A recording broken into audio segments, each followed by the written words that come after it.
afternoon, everyone. Marxism and critical theory have significantly shaped literary criticism, influencing both its application and theoretical development. So here are the applications of Marxism and critical theory in literary criticism. First, we have analyzing the class conflict and social inequality. Marxist literary criticism examines how literature reflects class struggles, economic power, and social inequalities.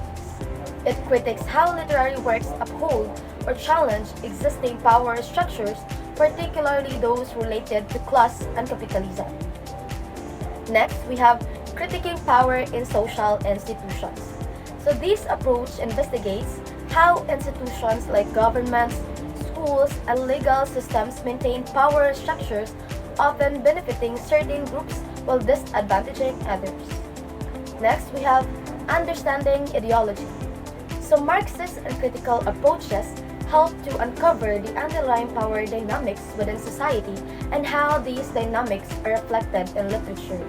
They analyze how literature can reinforce or subvert dominant ideologies, revealing class conflicts within narratives.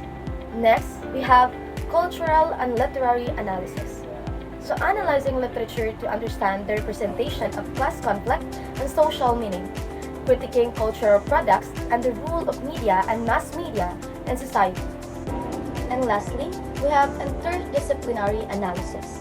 So critical theory's interdisciplinary nature allows it to be applied in numerous academic disciplines, analyzing various forms of oppression, including class, race, gender, sexuality, and ability, and how they intersect to perpetuate systems of domination. Now that we're done tackling the applications of Marxism and critical theory, let's proceed to its theoretical development. So Marxism and critical theory have significantly shaped various fields, including literary criticism. Marxism focuses on class struggle and economic inequality, while critical theory expands on Marxist ideas by incorporating other disciplines like psychology and critiquing how social structures maintain capitalist dominance. So here are its theoretical development. So let's first have the Marxism. So Marxism was rooted in the works of Karl Marx and Friedrich Engels. Marxism analyzes society through the lens of class struggle and the exploitation of the working class by the bourgeoisie. It posits that the economic system or mode of production influences social relations, political institutions, and the cultural systems. Key concepts include class consciousness, alienation, and historical materialism. So Marxism, originating from the works of Karl Marx and Friedrich Engels, provides a framework for understanding society by focusing on the inherent conflicts between different social classes, primarily the working class and the wealthy owners. It argues that the economic system, or the way goods are produced and distributed, fundamentally shapes social relationships, political structures, and cultural norms, leading to the exploitation of the working class and the concentration of power in the hands of the ruling class. While key concepts like class consciousness, or awareness of one social class and its interests, alienation, or the feeling of disconnection from one's work and society, and also the historical materialism, or the idea that history is driven by material and economic forces, help explain how this system operates and perpetuates inequality. Okay, the next one, we have the theoretical development of critical theory. So critical theory was developed by the Frankfurt School in the 20th century. Critical theory builds upon Marxist ideas by incorporating insights from various disciplines such as psychology, sociology, and aesthetics. It critiques how social structures, culture, and media are used to maintain capitalist dominance and control thought and behavior.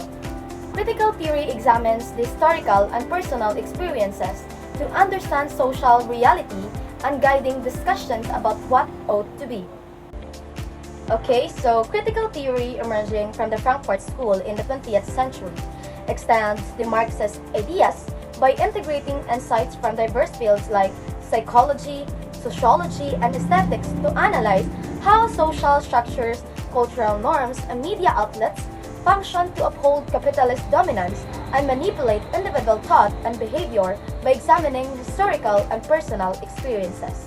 So critical theory seeks to understand the complexities of social reality, guiding discussions and actions towards envisioning and creating a more equitable and just society, moving beyond mere analysis to actively shaping what ought to be in the pursuit of human emancipation and social transformation.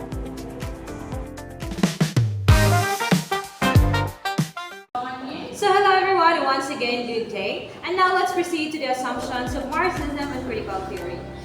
So Marxism and critical theory are two important frameworks in social theory that helps us understand how society functions, how power is distributed, and how change occurs.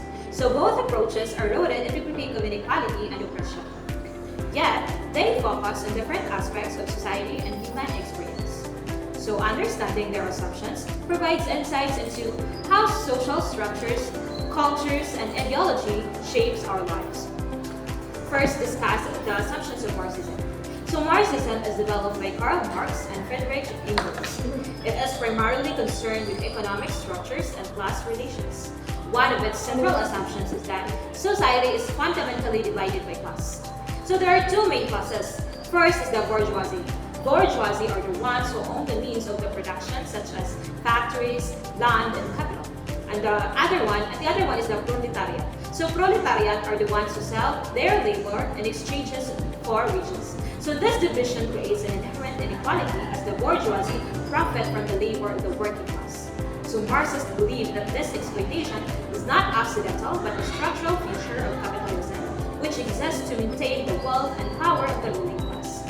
So another key assumption of Marxism is that history is driven by class struggles. Social development, political events, and even cultural changes are seen as outcomes of conflicts between classes. For example, labor movements and strikes throughout history can be interpreted as responses to the exploitation of workers by the capitalist system. Furthermore, Marxism posits that the economic base of society shapes its superstructure, which includes politics, laws, culture, and ideology. This means that the organization of production and wealth is directly influences societal norms and institutions. So given these conditions, Marxism asserts that social change is necessary to address inequality. Revolutionary action or systemic reform is required to replace exploitative systems with a more just society, such as through work-owned cooperatives or socialist policies. So on the other hand, critical theory developed by thinkers of the Frankfurt School such as Max Horkheimer, Theodor Adorno, and Georgian Habermas extends Marxist ideas to include cultural and ideological dimensions of society. One of its main assumptions is that society is shaped not only by economic power but also by ideology. So dominant groups maintain their control not only through wealth but also by influencing ideas, beliefs, and cultural norms. So in this sense, culture is never neutral. Media, education, and the arts can reinforce social inequalities rather than challenge them. So critical theory emphasizes that the goal of social analysis is human emancipation. It encourages individuals to think critically about structures and systems that limit their freedom and perpetuate oppression. So unlike classical Marxism, which focuses on economic structures, critical theory also considers how rationality, technology, and scientific reasoning can sometimes serve as tools of control rather than liberation. So for instance, automated surveillance system or bureaucratic processes, while efficient, can be used to monitor and restrict human freedom. To fully understand social problems, critical theory advocates an interdisciplinary approach combining insights from sociology, philosophy and politics, economics, and lastly, culture to reveal the complex ways power operates in society. So to sum it up, while both Marxism and critical theory critique inequality and oppression, they differ in focus and method. Marxism primarily examines economic structures and class struggles, emphasizing revolutionary social change to achieve justice. So critical theory, meanwhile, analyzes the rule of culture, ideology, and power in shaping society. So aiming for human emancipation and critical awareness, together, these frameworks provide powerful tools for understanding how societies functions, how inequalities persist, and how people can work toward a more equitable world. And that would be all for the assumptions of Marxism and critical theory. Thank you so much, everyone.